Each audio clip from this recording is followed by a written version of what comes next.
Alors, la question qu'on peut se poser en cette fin d'année, c'est quel téléphone on choisit dans le groupe BBK.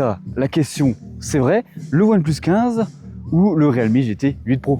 Parce que d'un côté, on a le OnePlus 15 qui essaye d'avoir encore cette fameuse étiquette du flagship killer, et de l'autre côté, tu as le Realme GT 8 Pro, le rebelle qui casse les prix, on va dire ça comme ça, et qui arrive pratiquement avec les mêmes specs que ces deux autres frères. Oui, j'avoue, on aurait pu introduire le Oppo dans cette vidéo.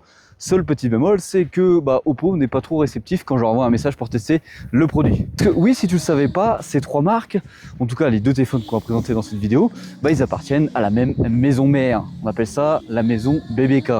Et cette année, c'est clairement une guerre totale entre ces deux téléphones parce qu'on a les mêmes processeurs, des batteries gigantesques, deux philosophies radicalement opposées. Cela fait quelques semaines que je teste, on va dire ça comme ça, les deux frères ennemis.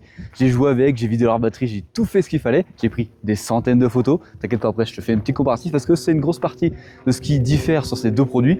Et si tu t'attends dans cette vidéo à une vidéo où je vais te lire concrètement la fiche technique, non, on va pas lire la fiche technique. Je vais te donner mon choix selon tes besoins sur quel produit il faut choisir. J'espère que le vent n'est pas trop proéminent parce que là, le soleil est en train de se coucher à Volto et il y a pas mal de vent qui commence à souffler. Bonjour à tous et bienvenue sur cette nouvelle vidéo. Comme tu l'as compris, ici, on va parler du OnePlus 15 contre le Realme GT 8 Pro. Lequel faut choisir? Allez, c'est parti. On va commencer par le feeling. Quand tu prends directement le OnePlus 15 en main, tu sens directement le côté plus premium que le Realme GT 8 Pro. Les finitions, eux, sont impeccables. On a un module carré, rond, qui est quand même beaucoup plus raffiné que le Realme. On a des finitions qui sont impeccables. T'aimes ou t'aimes pas, moi je trouve que c'est l'un des plus beaux téléphones cette année. Le Realme, c'est assez différent, c'est beaucoup plus brut. Alors oui, Realme innove un petit peu en faisant en sorte que tu puisses changer le module photo à l'arrière avec une caméra interchangeable. Alors c'est marrant 5 minutes quand tu viens te présenter en vidéo ou la première fois que tu le déballes, mais une fois que c'est fait, tu le changeras plus jamais de ta vie. Par contre, la prise en main pour jouer de ce téléphone-là est quand même un petit peu plus intéressante si c'est ça que tu te poses par rapport au OnePlus 15. Côté des écrans, sur le papier, on nous vend de rêve des deux côtés, mais à l'usage, il y a quelque chose qu'on peut remarquer un petit peu entre les deux. Là, le Realme GT 8 Pro, il a une définition de 2K et franchement, quand tu regardes les photos dessus que tu as pris, c'est ultra net, ça pète à la rétine, c'est plutôt cool. La luminosité monte super haut, même en plein soleil. L'écran du OnePlus 15, il a un écran LTPO. Et là, c'est du beurre. En gros, pour scroller sur Twitter, Instagram pendant des heures, la fluidité adaptative qui est hyper intéressante parce que là, elle monte à 165 Hz. Et là, ça se sent. C'est quand même beaucoup plus smooth au doigt. C'est quelque chose de beaucoup plus réactif et beaucoup plus fluide. Si tu es vraiment un maniaque de la fluidité, en vrai, le OnePlus 15, il a un écran beaucoup plus fluide. Alors, à côté de ça, les deux écrans se ressemblent littéralement. C'est pratiquement les mêmes, hormis ceux-là pour le commun des mortels. Si on veut passer à quelque chose qui fâche, le gaming par exemple, au début de mes tests, le OnePlus 15, c'était clairement une bouillette. Alors même si j'ai mis la petite mise à jour qui vient corriger cela, il chauffe quand même.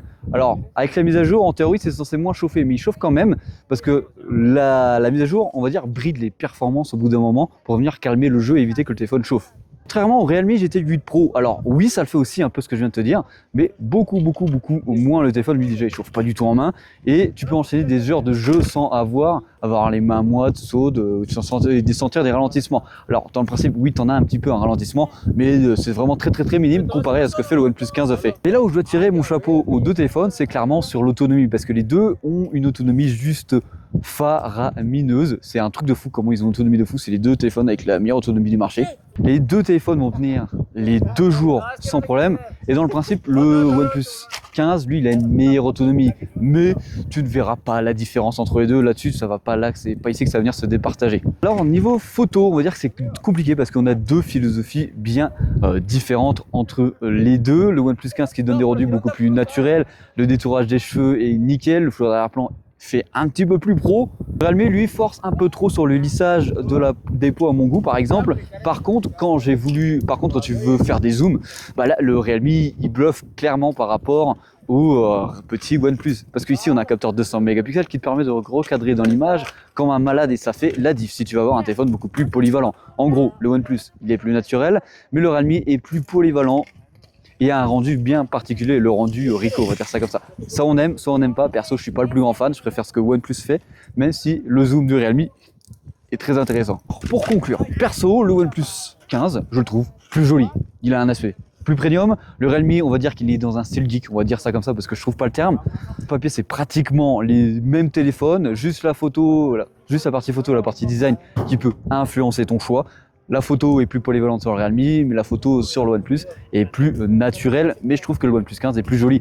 Au niveau du prix, c'est pratiquement les mêmes. Bien sûr, tu auras le lien en description si tu veux aller les checker. Et niveau interface, là aussi, c'est pratiquement la même. Le OnePlus, lui, ils sont vraiment tarés là-bas.